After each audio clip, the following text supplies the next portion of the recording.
l'été arrive et je ne me sens pas au top, je ne me sens pas à mon prime. Mais il n'est pas trop tard pour glow up physiquement et mentalement. Aujourd'hui, je vais vous donner mon guide que je vais suivre pour glow up et devenir la meilleure version de moi-même d'ici cet été. Alors avant de commencer, n'hésitez pas à vous abonner et sur ce, c'est parti. Alors au début de l'année, et je pense comme tout le monde, en janvier, je me suis fixé des objectifs. Et je trouve que la période avant l'été, c'était un peu le bon moment pour faire le point sur vos objectifs, où ils en sont. Donc par exemple, certains de mes objectifs, ils étaient liés notamment au physique / santé / sport. C'était pratiquer du sport au moins 4 fois par semaine et c'est ce que je fais, donc ça c'est ce que je vais continuer. Mais il y avait aussi marcher et notamment les 10 000 pas par jour, on en parlera plus tard, que je ne fais pas. J'ai essayé de au moins le faire une fois par semaine, je n'y arrive pas, donc ça il va falloir que j'incorpore marcher dans mon planning, dans ma journée pour que ça devienne une habitude. Et pour moi mes objectifs, j'utilise Notion. J'ai une liste avec tous mes objectifs et une sorte de suivi où ils en sont, est-ce qu'ils sont en cours, etc.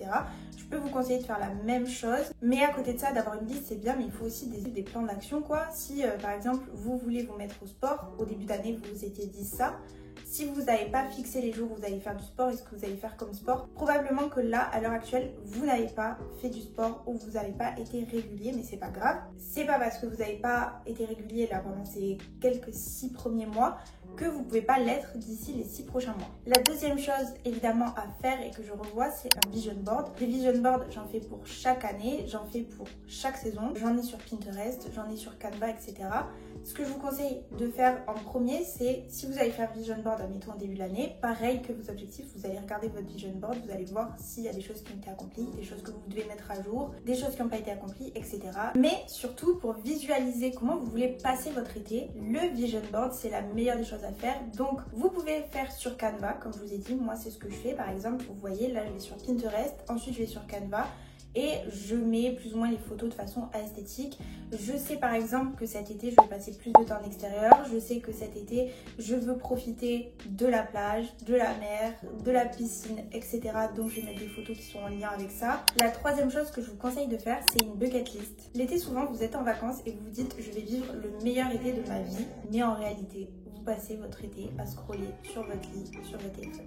Et pour remédier à ça, faire une bucket list, c'est une bonne solution je trouve. Vous faites une liste de tout ce que vous voulez faire cet été, toutes les listes d'activités ou les choses que vous voulez réaliser cet été. Le jour où vous vous ennuyez, vous ne savez pas quoi faire, vous allez vous référer à cette liste et vous vous dites qu'est-ce que je peux faire aujourd'hui au lieu de scroller sur mon téléphone. Qu'est-ce que je peux accomplir de ma liste? L'objectif c'est qu'à la fin de l'été, tout soit coché et que vous ayez tout fait. Maintenant, on passe à la beauté et en premier la skincare. Donc la skincare c'est important surtout l'été. C'est vrai que l'été on a tendance à moins se maquiller mais il faut quand même prendre soin de sa peau parce que avec le soleil, si vous allez vous baigner, si vous allez à la mer, etc.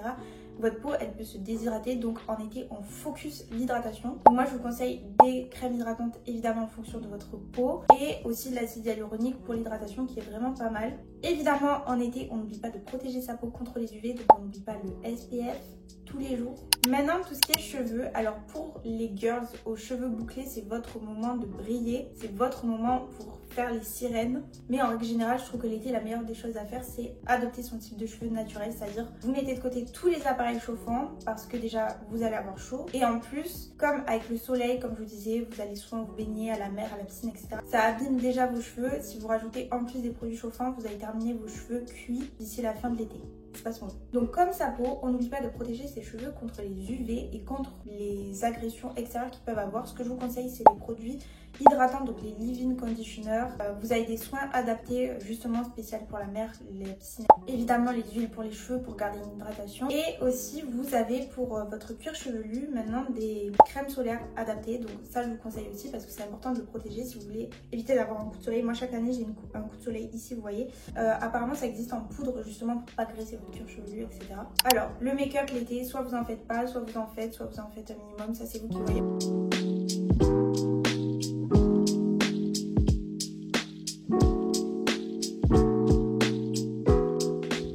En termes de parfum pour l'été, évidemment la senteur phare, la senteur star, c'est le Monoi. Les brumes au Monoi, voilà, c'est la vie. Les parfums Monoi, c'est la vie pour l'été. D'ailleurs, je vous fais une vidéo glow up pour cet été. Je suis en pull parce qu'il fait un froid de canard aujourd'hui. On est en juin, mais il fait un froid. J'ai l'impression qu'à chaque fois que je vous fais une vidéo, je rage sur le temps. Écoutez, je comprends pas le temps en ce moment. Donc voilà, je rage avec vous, vous êtes mes copines. Donc je vous dis ce qui me tracasse. Et le temps me tracasse en ce moment. On continue avec son corps. Comme on a exposé son corps la plupart du temps, c'est important de, comme sa peau, focus hydratation. Donc on hydrate son corps. Évidemment, vous protégez votre corps aussi quand vous exposez avec une crème solaire. Si vous voulez un joli bronzage, pensez à exfolier régulièrement votre peau, au moins une fois toutes les semaines. Comme ça, votre bronzage il se fait sur votre peau neuve et pas vos peaux mortes, quoi. Un produit que je vous conseille aussi pour l'été, c'est les huiles pour le corps à paillettes. Vous voyez, je trouve ça trop beau. Si vous avez un peu bronzé, vous voyez, avec des petits glows paillettes, magnifique. Un autre produit qui est bien pour l'été, moi personnellement, j'en fais pas tout le temps, mais ça peut être sympa, c'est les auto-bronzants. Moi, j'ai cette crème hydratante de chez Mixa, donc qui est un peu effet bronzant, évolutif. Si vous voulez, voilà, pour un événement ou quoi, être un peu plus bronzé, franchement, mais c'est pas quelque chose que je fais tout le temps. Pourquoi? Parce que moi j'ai remarqué qu'au niveau de l'application, en tout cas ce produit, souvent ça me fait des taches. Donc soit je l'applique mal, soit je sais pas. Je trouve que l'été c'est aussi le moment d'avoir des couleurs un peu funky sur vos ongles, des moments d'avoir du nail art funky. J'ai vu plein d'inspirations sur Pinterest que je vous mets sur le côté qui sont trop beaux avec des fleurs, des petits French avec des couleurs et tout. Je trouve ça magnifique. Maintenant en termes de mode, alors en été on meurt de chaud souvent, donc on n'a pas envie de faire l'effort de s'habiller, on a l'impression que de toute façon peu importe ce qu'on met on crève de chaud, mais on peut être bien habillé, cute en été sans forcément mourir de chaud. J'ai fait une vidéo sur mes essentiels de l'été, donc je vais pas trop revenir sur les pièces, je vais plutôt vous parler de certaines choses, mais si vous voulez vraiment la vidéo détaillée sur tous mes essentiels, sur mon haul, sur mon shopping et tout pour cet été, je vous mets le lien en barre de description. Déjà la première chose pour moi c'est de trouver des inspirations pour l'été. Donc évidemment, Pinterest, c'est mon meilleur ami. Et j'ai notamment 2 tableaux sur Pinterest. Un qui est vraiment pour les outfits d'été et un pour les outfits de vacances. Et un conseil que je peux vous donner si vous avez l'impression de jamais savoir comment vous habiller aussi, et surtout en été, mais c'est un conseil en général, c'est identifier les choses qui vous manquent. Par exemple, moi j'avais remarqué qu'il me manquait des débardeurs blancs et noirs et c'est ce que j'ai acheté du coup. Ou par exemple là pour l'été, vous avez l'impression qu'il vous manque des chaussures d'été, genre des chaussures ouvertes, etc. C'est le moment de chercher des chaussures d'été, ce qui vous plaît, ce qui vous plaît pas, où est-ce que vous pourrez le trouver, etc.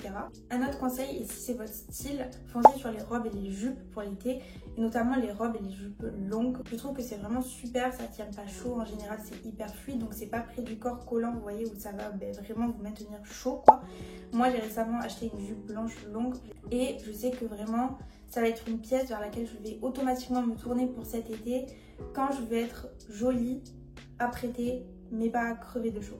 Et à côté des robes, vous avez aussi les combinaisons. De toute façon, les robes et les combinaisons, c'est vraiment la pièce parfaite si vous voulez pas passer 40 minutes à chercher une tenue. Vous enfilez ça et vous êtes prête. On passe maintenant à la catégorie santé / physique. Évidemment, je vais vous parler du sport. Je vous le répète souvent dans plusieurs vidéos, mais le sport c'est important autant pour votre santé physique que votre santé mentale. Alors en été, je comprends, il fait chaud, on n'a pas forcément envie d'aller faire du sport, mais ce que je vous conseille, c'est soit faire du sport en début de matinée, donc là où il fait moins chaud, ou le soir.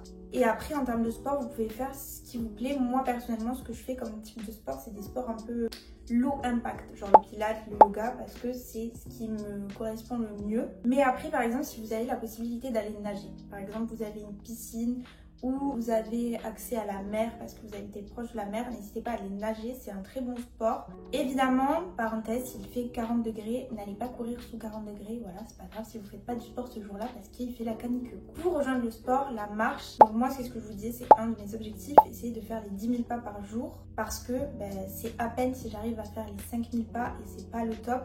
Et comme en été, il fait beau, ou là les périodes de début été, là en juin, normalement il est censé faire beau sauf aujourd'hui, le drainage lymphatique, que ce soit avec un gua sha ou que ce soit avec un brossage à sec, ça va vraiment faire du bien à votre corps, surtout si vous avez tendance à gonfler. Par exemple, je pense au gua sha qui va vachement vous aider à dégonfler au niveau du visage. Alors, il y a des méthodes particulières, il ne faut pas faire n'importe quoi pour ces 2 techniques, du coup je vous conseille vraiment de vous renseigner avant de commencer.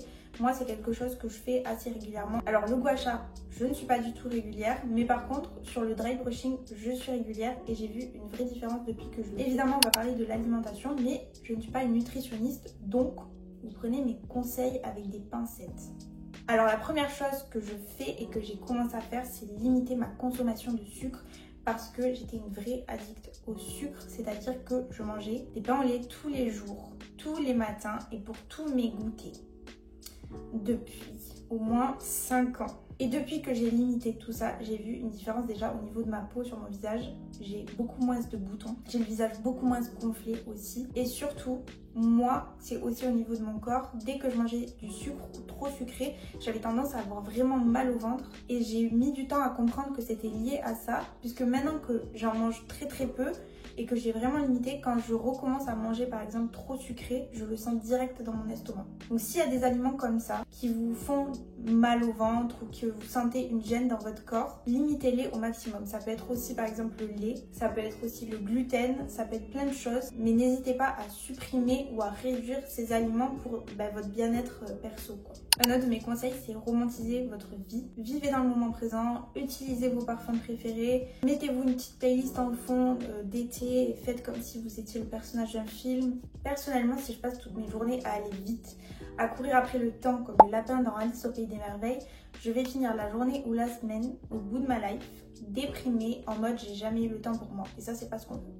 Du coup, c'est vrai que cet été, je veux avoir une soft life. Vous voyez, genre prendre le temps le matin, prendre le temps la journée, prendre du temps de repos. Oui, c'est bien d'être productif. D'ailleurs, si vous avez vu ma vidéo sur la productivité, c'est ce que je vous disais. C'est bien d'être productif, mais il faut surtout des temps de repos. C'est hyper important. Et d'ailleurs, là, en ce moment, je suis à fond dans les rom-coms des années 90-2000.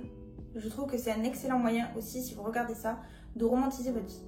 Et en plus, je trouve que c'est super de regarder ça l'été.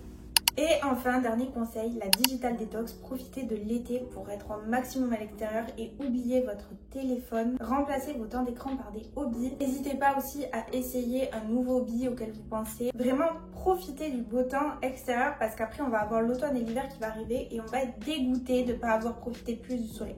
Je vais vous donner quelques exemples de hobbies que j'aime bien faire l'été. En premier, les photos, donc prendre en photo et créer des albums photos. La deuxième chose, c'est des bijoux, créer des bijoux breloques ou créer des bijoux en perles. C'est vraiment le meilleur accessoire que je trouve pour l'été. L'année dernière, j'ai saigné les bijoux perles, j'en ai fait mais je ne sais même pas compter combien j'ai fait de colliers, de bracelets, de perles. Bon, comme je vous disais avec les photos, faites du scrapbooking ou des albums photos, ça peut être super fun et ça peut vous faire aussi des souvenirs de votre été, par exemple de vos vacances. Et enfin la lecture, comme je vous disais, lisez des petits romans ou si vous êtes plus délire fantasy ou développement personnel, bref peu importe, mais lisez et en plus lisez en extérieur, c'est tout bonus. C'était tout pour cette vidéo, j'espère qu'elle aura pu vous aider, j'espère qu'elle vous aura inspiré. N'hésitez pas à me dire en commentaire si cette vidéo vous a plu et quel a été votre conseil préféré. Et si cette vidéo vous a plu, n'hésitez pas à laisser un petit like et à vous abonner.